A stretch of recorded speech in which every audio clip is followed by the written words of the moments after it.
This is Democracy, a podcast that explores the interracial, intergenerational, and intersectional unheard voices living in the world's most influential democracy.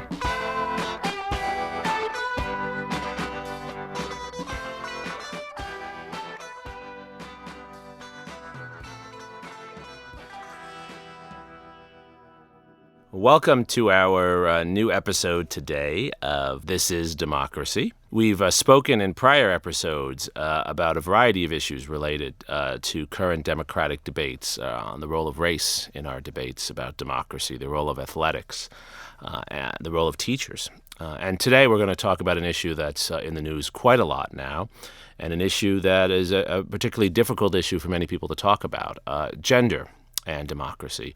What role do an individual's sexual choices make in the way we think about democracy? How does biology and culture intersect in the way we define who we are and our interactions with others? What is acceptable behavior? What is not?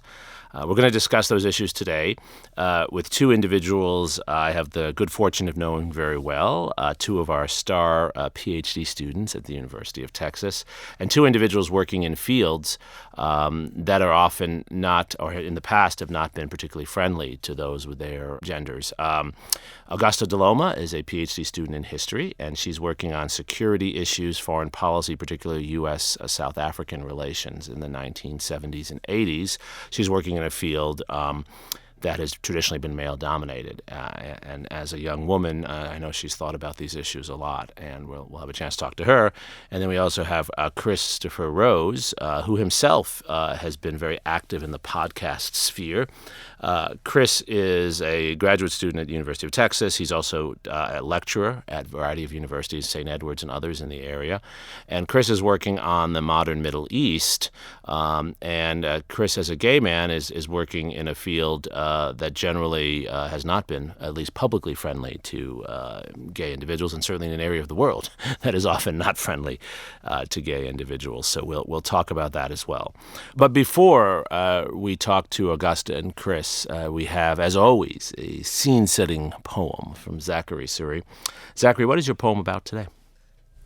It's about Susan B. Anthony and a trip we took to her house in Rochester. And what's the title? A Rochester Summer. Fantastic. Well, let's hear it. Rochester, under gloomy skies, we ate your Indian food in a suburban strip mall. We sat in your urban convoys and saw your photographs. Rochester, stalwart of old Ontario, I walked silently through your most famous house. I saw the closet of Miss Anthony, her alligator purse. But Rochester, why did I think only of Ithaca? Why wasn't I touched by that moment? What made me sigh when we waited around the gift shop as mother and sister gathered their quotations, their dolls, and their postcards?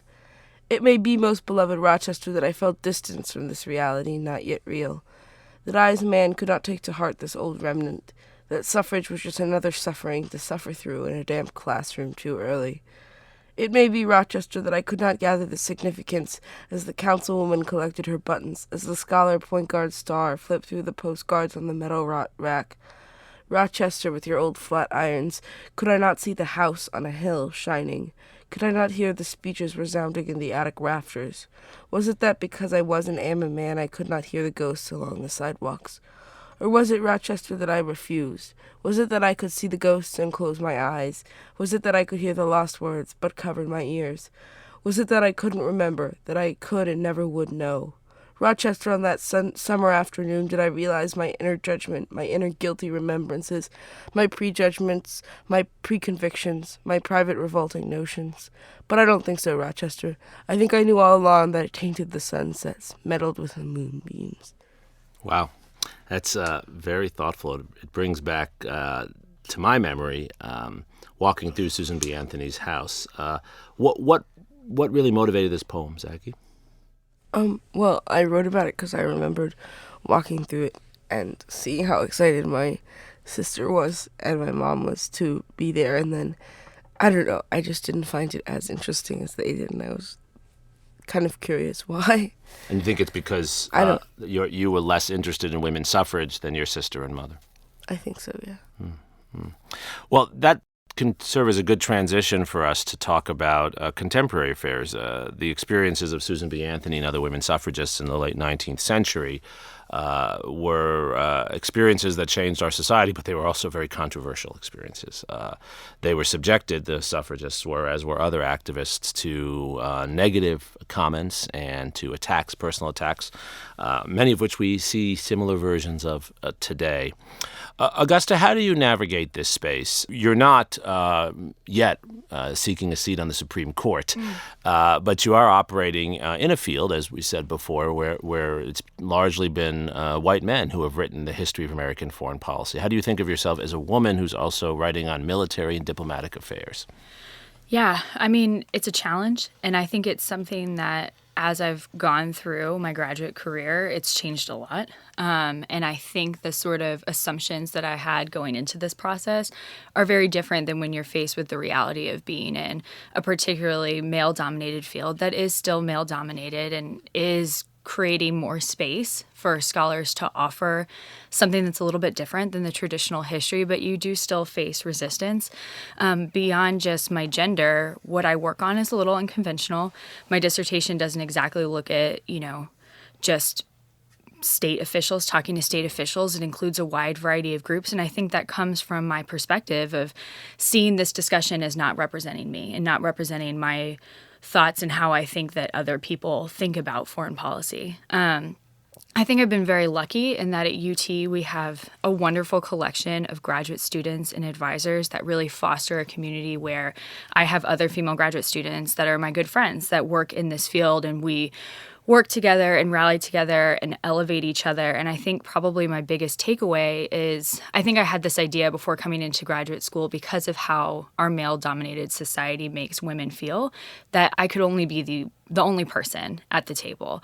And I think it really took coming to graduate school and seeing wonderful charitable women who were in the field already, making space for me at that table and bringing me in. And I think that's where I see my challenge going forward is continuing to create those spaces for women that come after me, particularly non-white women, and making sure that, I'm not just the only one at the table, that there's more people, that we're constantly pushing the discussion, and that it's more than just, oh, look, here's one person here, that it's a real tangible commitment to acknowledging the brilliant work of women who are already in this field and who have done such great things for this field before even I showed up. Right, and being willing to see the field change in its substance, not just in the faces that are around the table. Right. And being comfortable with the kind of change that particularly women scholars and, that they're really advocating for is something that takes into account more than just, state-by-state interactions, that we're asking for a broadening of this field that not only includes us physically, but intellectually. How do you deal with self-doubt? Do you have self-doubt, and how do you deal with it? I think that, self-doubt for me comes and goes. I think that my greater challenge is when you're in a situation, and I'm thinking of several where it's about those moments when you have to insert yourself. And it can feel very uncomfortable, not because you don't know, but because you're put in a position where you start discounting yourself. And I'm someone that has a lot of confidence, as Chris and Jeremy can attest. But I am younger. I'm 24, and that can also be something where people look at me a certain way and think that I don't know what I'm talking about. And I think it comes from just a continuous engagement and not letting people put their presumptions on me and have me let that stand, right? I can't control how they think about me. I can't control really what impression they're going to have of me, but I will say my piece. And I think that sort of continuous involvement and not letting other people speak for me, being proud of my work, being an advocate for myself, being an advocate for other people, I think tempers some of that self-doubt because I can see the work that I do and I can see that it matters. And I know that I have people that have read my work and think it's good. And you have to keep that sort of kernel for yourself when you're in these spaces that are particularly male dominated. Sure. And that can be a challenge. And that's why I think it's great that I've had such a great group of people supporting me. Absolutely. It definitely does take a village in a sense. It really does. And I think one of the most isolating aspects of our sort of male-dominated society is how much it makes women feel alone. And this, I wasn't alive at that time, but I remember seeing the picture when I was thinking back about this period of Anita Hill alone in front of all of those white men. Right. And she wasn't alone. She had, tons of Black women supporting her, but in that moment, she was alone sitting there. And, that's a very resonant image for me because most women can relate to being the only one in the room and having to defend yourself. And you have to have that support system because otherwise it's just so hard. Right.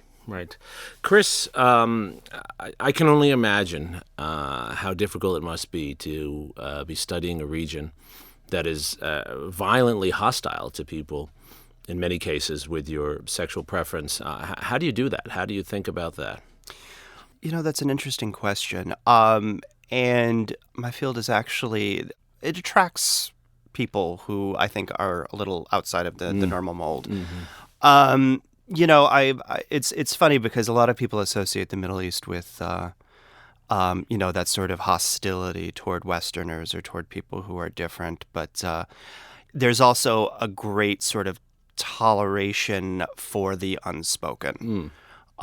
So as long as, I don't, specifically tell someone outright, they don't bat an eyelash, for example, if, I happen to be there and, there's two of us sharing a hotel room, it's unasked. But that does make you hide who you are. I know from my experience with you at UT, you're a very open person. You're wonderfully open and articulate, and often you talk quite a lot about... Chatty. You're an expressive person. You're a people person. You're an extrovert. So that must be hard when you have to not speak about something that's so central to who you are. It's true, but by way of comparison, when I worked at Middle Eastern Studies and I went around the state and did teacher training, I had the same level of caution actually, because I would be in East Texas or down in the Rio Grande Valley or San Angelo or Abilene, and these are also places where I did not feel comfortable. I'd play the pronoun game. Oh, my spouse, this, or I'm married to, and would not assign a gender to the subject of that sentence. And so it's one of those things you have to be aware of. And I'm also older. I'm 43. And I came of age during the AIDS crisis, and and I think this is one of those interesting things when Augusta was talking about what it's like for her generation, is the first and second year students who are in their early 20s who are gay, their experience is not mine. They're far, I didn't even come out until I was 24, It's like, so they're far more comfortable treating it as a non-issue, whereas, for me, it was an issue for years and years and years. How does it affect your scholarship and your teaching? So as you mentioned, I teach at Catholic school. It is a liberal Catholic school. They like UT, St. Edward's has sexual orientation as a protected category of person in its employment contract, and its harassment suits, which is something that we have to do as institutions because under the state of Texas, that is not a protected class. You can be fired for being gay in this state. But it's also something that I don't want to make an issue of inadvertently in class. So I'm very careful about what I share about myself. But I also do that, I think, because, there's something about the professor-student relationship where, they don't need to have all of the information about my private life. Right. But it's also made me, in my scholarship, very aware of looking at people whose stories are not normally told. My dissertation project actually is I'm looking at the peasant classes. I'm using medicine as a way to try to get there because these are people who didn't leave records. I'm working on Egypt during the First World War. But, I'm really interested in trying to get more of a diversity of experience. Right, to bring other voices in. Right. I'm aware of the fact that women are not represented here. I'm aware of the fact that religious minorities are not represented here. And I'm looking for things that go a little bit against the grain. Now, I'm fortunate right now that that's a trend in scholarship generally. This is the new thing. Although Middle Eastern studies as a field is a little behind everybody else in adopting these things. We still, for example, do not really take scholars who are from the region and publishing in the region seriously, which is not the case with, for example, European studies or South Asian studies or Latin American studies. So we ourselves as a field still have a ways to go in that regard. But I would say that I have develop more of an interest in non-traditional stories. Right. And that's a way of democratizing the field in a certain sense. Correct. So for both of you, maybe starting with Augusta, how do you think about ways that your work can move forward to be in the future more attentive, more open? What are some of the lessons for our emerging fields? We're hoping that our democracy, and I think it is growing and expanding in its accessibility, in its tolerance, and its inclusion.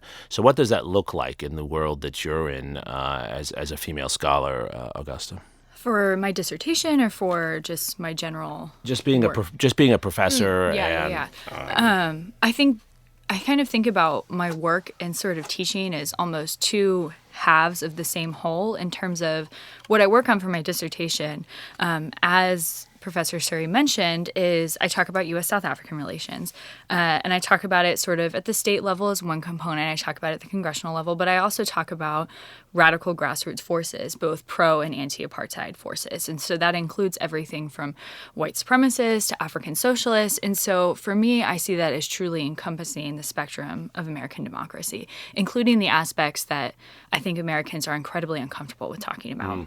These forces of racism and sexism and sort of rabid intolerance as something that have really never gone away, that simply change form and mutate and become something else and then reemerge in different ways.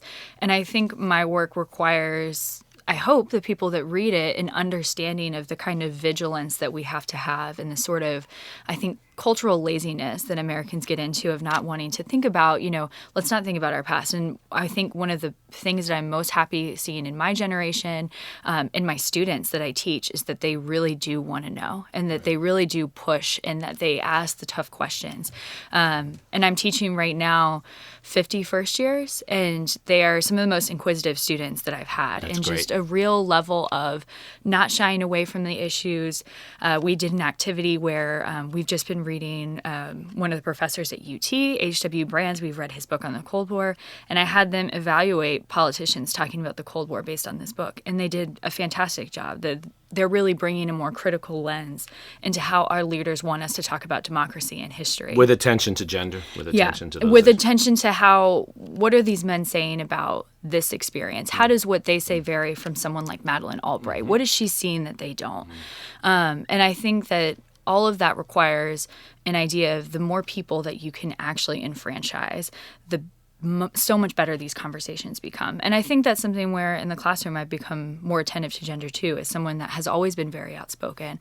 As I've gotten older, I've realized that's something that I was very fortunate to have, and that not all women feel very comfortable in these spaces. And creating classrooms where women and students who are not white, students who are gay, feel comfortable talking about issues like foreign policy that are traditionally pretty hostile to their point of view. Right. So. It seems there's such a terrible sometimes public stereotype about a safe space. A safe space is not designed to be less rigorous. It's designed to be more rigorous, but also inclusive and comfortable for people to express their views. Right? Yeah, and I started college right when this when the concept of safe space. I think I remember hearing about it really when I was a junior at UNC Chapel Hill.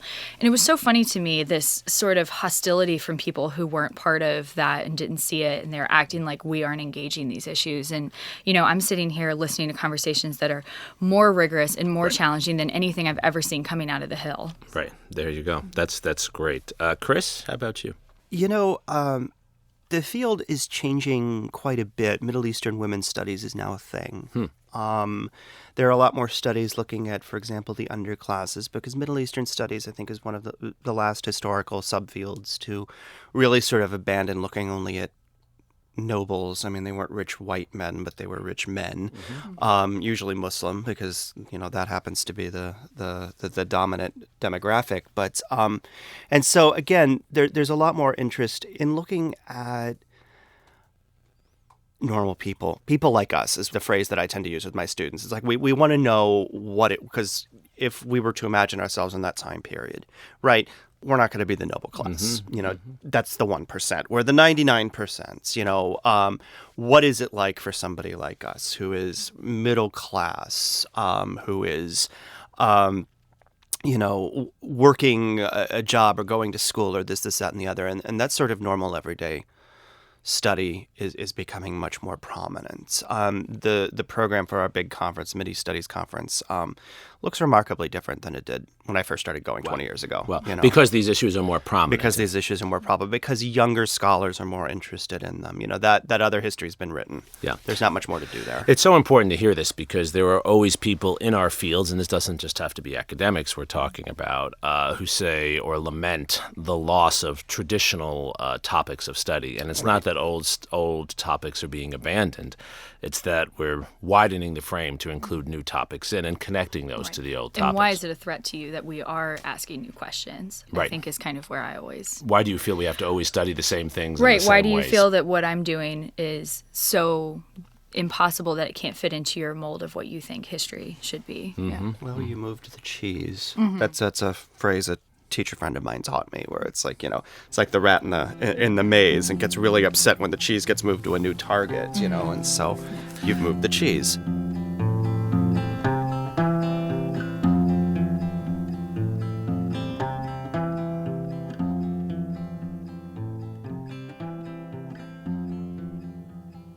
So on this topic of tradition and differing viewpoints and hostility to accessibility. And cheese. And cheese, yes. How do you both think about contemporary politics in this context? To what extent do your experiences offer insights and advice for many of our listeners, particularly listeners who are young and concerned about the future of our society and the almost ugliest possible debates we're having now about sexual harassment and things of that sort? How do you think people should talk about these issues? What are some positive ways we can expand and improve our democratic conversation about gender and politics around the Supreme Court, around the presidency, around Congress, around all these issues? That what we're seeing is sort of a social backlash against the fact that these things are more accepted, that they are more a backlash against women, a backlash against gays. Yeah, against gays, against people of color, against, I think what a lot of this whole idea of making America great again is wasn't it so much simpler before things were this complicated? Well, if you happened to be a white man, of course, it was all about you. So I think that there is something to be said. Now, this isn't also to say that we can't just ignore all of these conversations and say, oh, well, you're losing out, just get over it, because, we've seen what the result of that sort of pent-up anger is. It's not always clear that anger is losing. Right, exactly. But, at the same time, as we were talking before we started recording, I remember the Anita Hill testimony, in the early 90s. I remember the Monica Lewinsky trials. The tenor and the tone of those conversations was radically different. There were no marches in front of the Supreme Court for Anita Hill. She was up there by herself. And Monica Lewinsky was a punchline on Saturday Night Live. Now, we can argue about whether or not it's because she had a consensual relationship with the president and it wasn't some sort of assault, but I think at that point we're splitting hairs, and so there is more of a national conversation about this, but at the same time you have, for example, the interview that was aired, I think, over the weekend, where you had a bunch of women of a certain age who are saying, well, what boy hasn't done that? In reference to the accusation of teenage assault. And, and I on the one hand, I understand why that's their perspective. On the other hand, that's not okay. Mm-hmm. So you think this needs to be called out? I do think that this needs to be called out. Because ultimately what this is all about is it's a demand for dignity, right? It's a demand, women, people of color, sexual minorities, religious minorities are speaking up and saying, literally, me too, we are part of this country too. This is also, and we want to be taken seriously and given our dignity. And when you suggest, oh, that's just what boys do, you're denying the legitimacy of that claim. Gotcha. Augusta, how do you think about particularly this claim, boys will be boys, and, we have to continue to respect the way people behave in traditional ways? I it's so hard to even think about where to begin with this because it's just, you know, I think one of the greatest things that has been most upsetting for me in all of this is watching people that I respect and look up to and admire, whether it's politicians, whether it's, you know, different professors in academia, whether it's people in business, whether it's people in my personal life, just continually let women down, right? That there is a certain sense of, I think, to really make a change, we have to move past conversation and really start thinking about how are we going to actually hold people accountable for this kind of behavior. One of the things that I've been most frustrated with, I think, in this Me Too dialogue is people when they say to me, but we have held them accountable. You know, Harvey Weinstein lost his business, or Louis C.K. is now not performing comedy. And in my mind, I'm like, well, what real punishment did they suffer? You know, he's still living on his island. He still has certain things. These women's lives are completely destroyed. And something that I read that it really resonated with me is how much more are we going to protect men's genius, in air quotes, and not acknowledge the way that they've perhaps deprived the genius of others, right? How many times do women have to be told, you know, not right now, you'll ruin his future. But then if you tell them, you talk about it later, it's now you're bringing up things that are from the past, that there's no right time. There never is a right moment for a woman to express the kind of treatment or hostility that she's faced. And I think the real challenge that women deal with is not, you know, we know how we will be talked about, right? We understand how our society will probably portray us. I think it is the actions of our friends that we fear the most, the people that don't believe you and that don't stand by you. And I think to really move forward in this conversation, I think Americans have to have a sort of standard of accountability, that we need to hold these people accountable, people like Kavanaugh, because I think Kavanaugh is a perfect example of the real trauma that women experience every day, right? It's not this idea that someone is assaulted in an alley by a stranger. It's people they know. It's these cultures that enable it to happen. And I think it requires accountability not just from the state, but in your personal life, right? I think that we all have to hold each other accountable. And I think that's something that is needed now. But how do we deal with the different perspectives, taking the case of Brett Kavanaugh, Supreme Court nominee? Some will see an act as an act of harassment, and some will see that same act as something not so serious. Chris referred to these interviews where even some mothers said, well, boys will be boys. So how do we deal with these radically different perspectives on the same activity? I'm not sure, because I think in my heart of hearts, I can see what those actions have done to people I know, that those labels of boys will be boys will apply to, and I can't emotionally stomach that. But I do think that we have a real opportunity with how we teach this new generation of college students that are really coming into these issues, of high schoolers. I think we can talk about consent in ways that are better. I think that we can talk about relationships between genders in ways that are better. I think we need to be more open. I think one of the things that these dark sort of I don't know the word, like crouching, creeping lines and barriers have just hidden away for a very long time. And this has kind of blown the door off what a lot of women have experienced for years. And so I think we need to shine more light in those places, have more conversations, but at the same time, that can't just come from women. It can't just come from women bearing their trauma, because they've already experienced it and they shouldn't have to. If you want to, I have so much respect for the kind of bravery that requires. But I think it's a commitment from all Americans to say, we are not going to tolerate this behavior, and we're going to pay more attention to what goes on, not less. And it's why, in the end, we're all historians, right? Which is because it's through history that, in some ways, we uncover the ugliness. And in seeing the ugliness, we can find and shine light on the goodness, too, right? And remember what appropriate and good behavior looks like. And that's an essential quality in democracy. Zachary, as someone who I know has been talking about these issues at home with us, of course, but also in middle school, how do you and your friends think about these issues? How do you talk about them? I feel like I don't think that my friends and I talk about it in a very like, I don't think we talk about it from any, like, bias. I think that's, like, really different. Like, one of my best friends is, like, really into feminism, and that's, like, one of his favorite things to talk about it. And I don't think there's ever a question at my school if girls and boys are equal.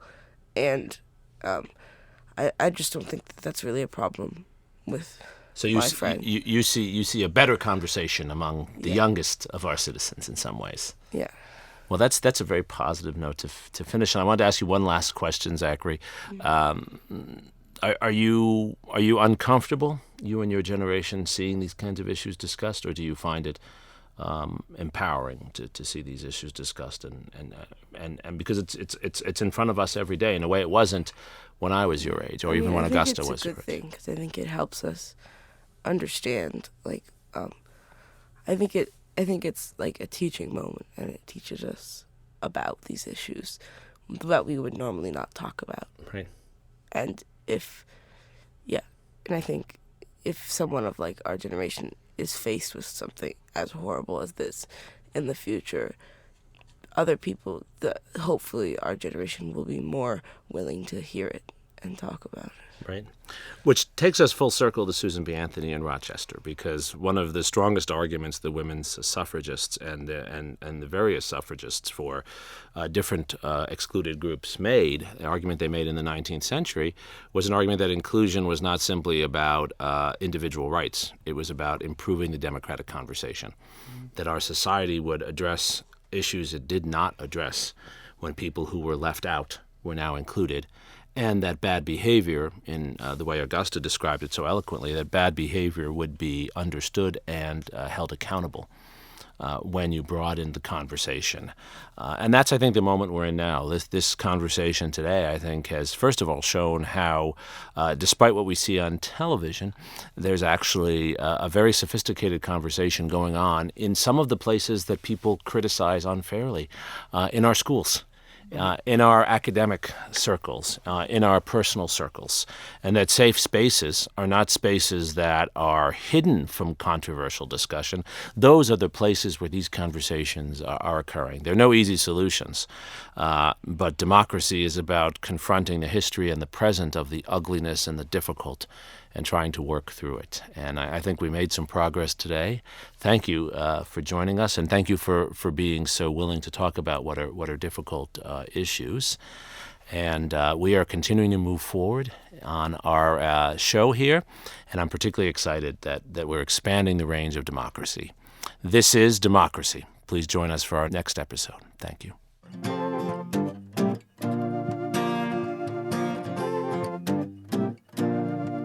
This podcast is produced by the Liberal Arts Development Studio and the College of Liberal Arts at the University of Texas at Austin. The music in this episode was written and recorded by Harrison Lemke, and you can find his music at harrisonlemke.com. Subscribe and stay tuned for a new episode every Thursday featuring new perspectives on democracy.